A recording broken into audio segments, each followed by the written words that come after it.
Hey there everybody, redxparasite here, and welcome to my Let's Play of Metroid Prime 2. So this is the second game in the Metroid Prime series, as the title would indicate. And starting off here, I'm going to scan Samus's gunship. Fun fact, this is actually the same design as the one she used in Super Metroid. So, starting right off the bat here, I will comment that I like Metroid Prime 2's logbook organization a lot better than Prime 1's, because you can see here the breakdown of how much of each category that you've scanned. So you can see we have 2% of research, 8% of mechanisms, 33% of vehicles, and all of Samus's gunship. But I just like the organization better. It lets you know how much of the logbook you've actually completed, unlike Prime 1, where you just have the slots that are empty and then you can see how many you've filled up. Alright, Starship, Hunter class gunship, vessel registered to Samus Aran. Your ship has been damaged. Auto repair function initiated. You can return to your ship to recharge energy, reload weapons, and save progress in the game. And if you go into 2, you can actually go into a more detailed version of the logbook. This is the same one that you will access if you are just looking at the logbook from the pause menu. Has the added functionality of being able to look at scan things in 3D now. Plus it has additional text. In this case, your Hunter class gunship is one of a kind. Its distinct hull lines marking it to friend and foe alike. Custom built for you by the Federated shipyards at Alias 3. It contained a mobile energy recharge system and microfactories designed to produce ammunition. A sophisticated onboard computer stores mission data collected in the field for future reference. So, I will again be trying to go for 100% of the item collection as well as all of the scans. I am usually better about getting the logbook percentage in this game than I am with Prime 1. I actually did a pretty decent job in Prime 1, but hopefully this time I won't have to go back and get any scans that I missed. Now, there are definitely some one-time scans that you can miss, so you'll see me scanning a lot of things just to make sure that I don't miss anything.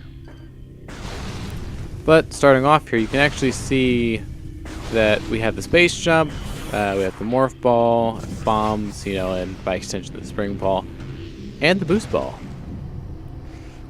So we'll just make our way over here. There's nothing to scan in that room, at least nothing for the logbook.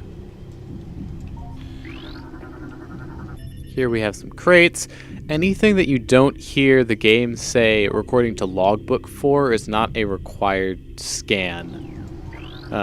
So if you don't see the things popping up on the side showing the percentages, it means that you do not actually have to scan it for the logbook. I'm just, scanning things for posterity's sake. Splinter's source of termination, inhalation of industrial-grade pesticide. Toxic elements still present in the local atmosphere.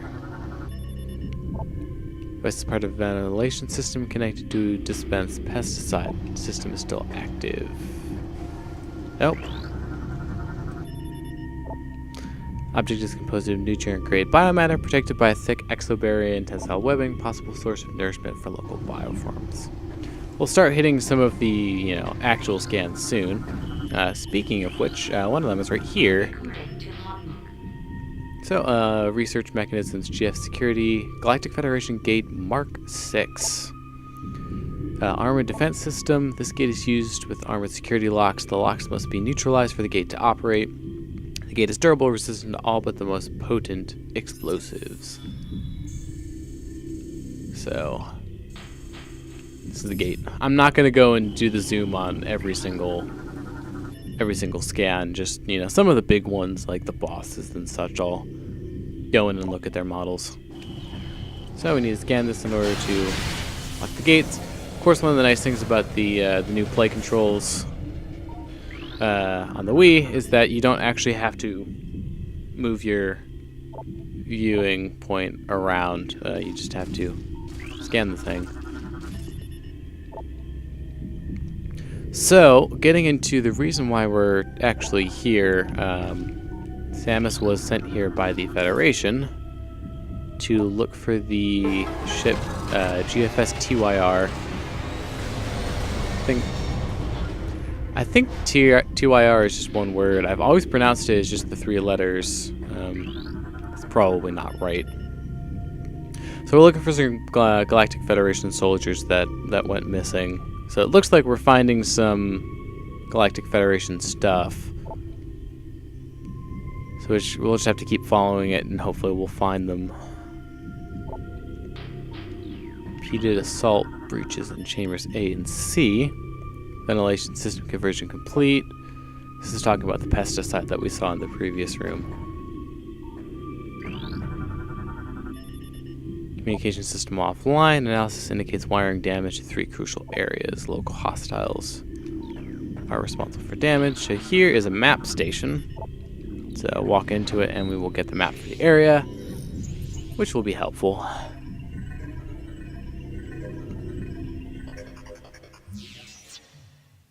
So the planet we are on is called Aether.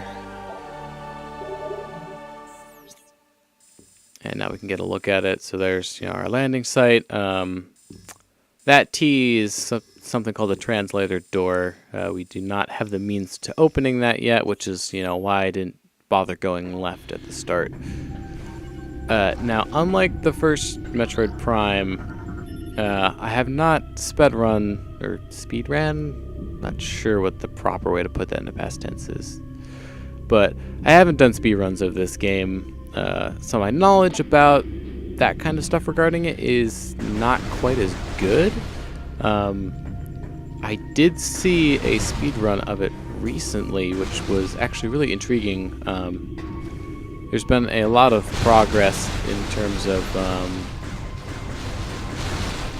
speedrunning tactics for this game. Some of them discovered pretty recently. Well, those guys don't look alive. Genome match, standard human, source of fatal wounds, Galactic Federation assault weapon, killed in friendly fire.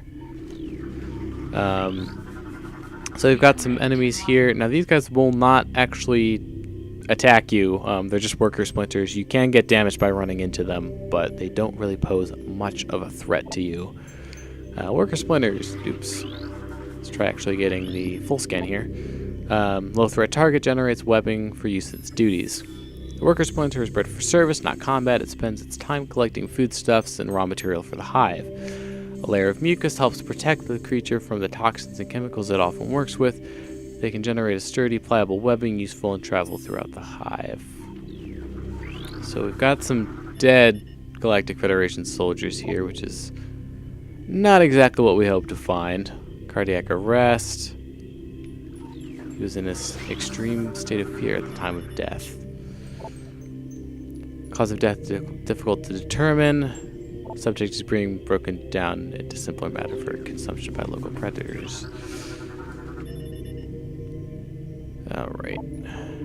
So these scans all give you the signs of, or the causes of death for the troopers that are here. Excessive blunt trauma. Does not sound like a fun way to go.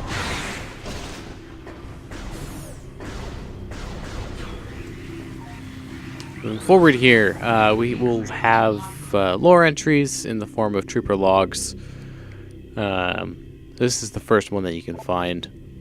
Galactic Federation Marine Corps personal log entry, GSGT C. Bennett. Data transferred to your logbook for further review.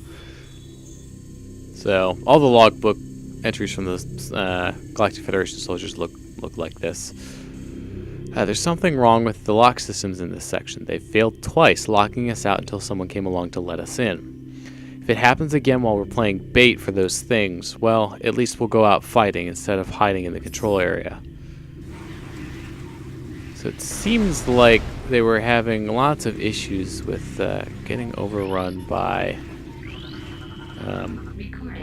some of the splinters in the area. It's a new lore, Galactic Federation Marine Corps, log entry, SPCB, Reeves.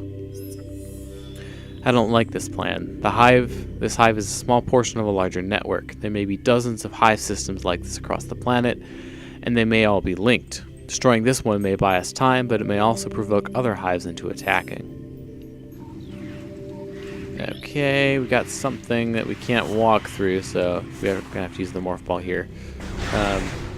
You can get instant unmorphs in this game like you can in Metroid Prime, as long as your head is close enough to something that prevents the stand-up animation from happening.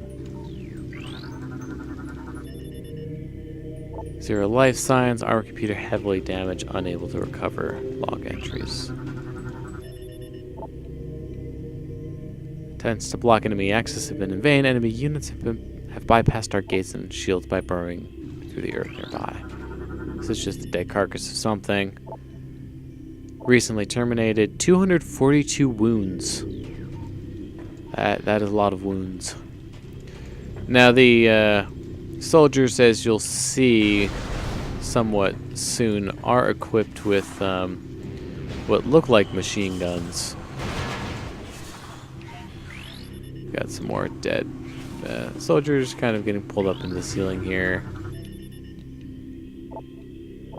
More splinter carcasses.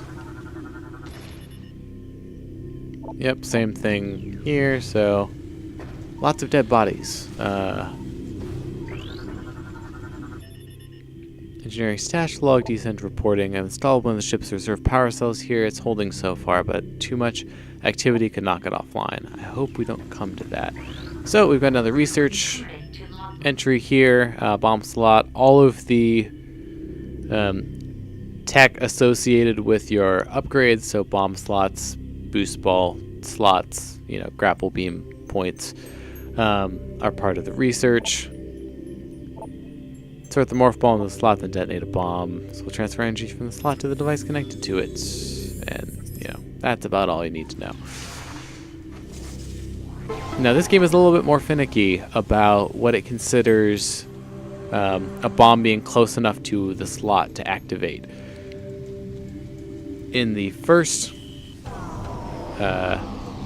game, basically any bomb that went off while you were in the slot worked. In this game, it's a little bit closer. Prime 3 is even more finicky. I think you actually have to lay the bomb while you're in the slot in Prime 3. So, we have a new enemy here.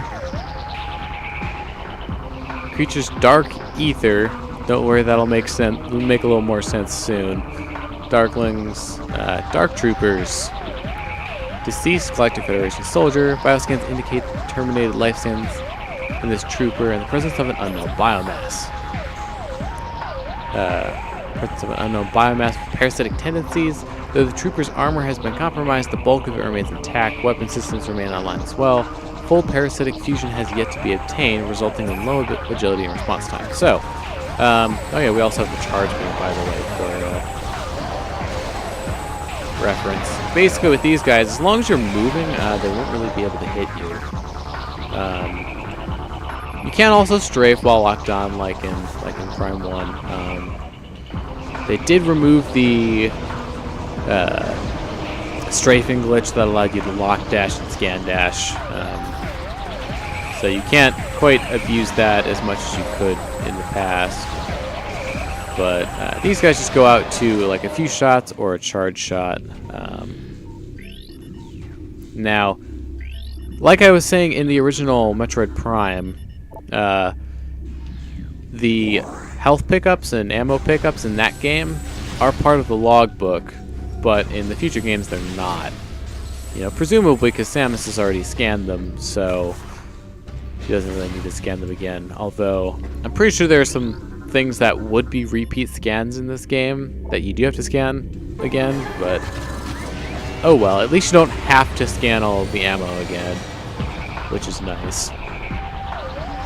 So, of course, since we haven't really seen many enemies yet, they're just going to be throwing a lot of these Dark Troopers at us. They don't really do all that much damage, which is good. So we've done everything that we can in this room for now. So we'll just keep moving on. If you really need more ammo, I don't need any ammo or health or anything, so we're just good to move on here.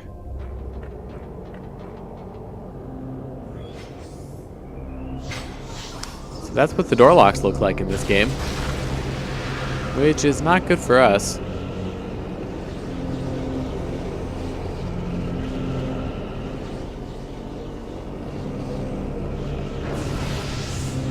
This also, you know, screams bad idea.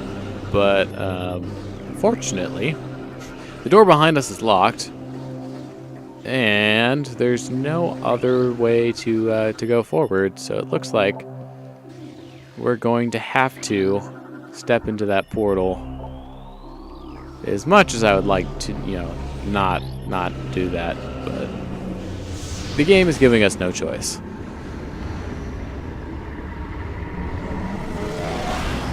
Kind of wonder if, you know, getting teleported like that would be painful or not, you know. It's at least the way that it appears. You know, your atoms are getting deconstructed and then kind of reconstructed at the other end. This place does not look friendly. And apparently neither does that dark version of Samus.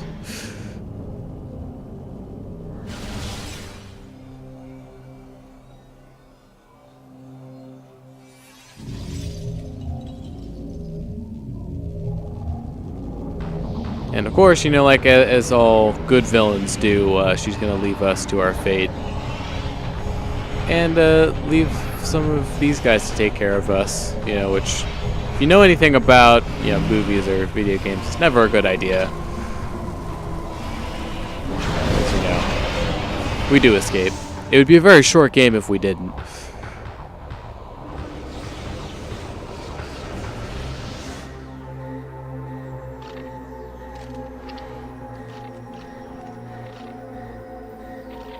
Well, that looked like it hurt. I mean, we're alive at the very least, which is good, but did not look like a fun time. Uh-oh. Gear stolen by unknown creatures. Space jump thrusters offline. Oh, grapple beam offline. You do actually have the grapple beam. You don't have an opportunity to use it. Boost ball offline. Power bombs offline. Apparently we had power bombs. Morph ball offline. Wait, not morph ball, sorry, bombs. Yeah, no, bombs are offline. The game does actually leave you with the charge beam, the morph ball, and the barrier suit. So you don't actually have to pick those up in this game. They're not collectible items in this particular game. Well, that was very unfortunate, but I think we're at a good place to cap this episode off here. So, thank you very much for watching this episode of Let's Play Metroid Prime 2. I've been redxparasite, signing out.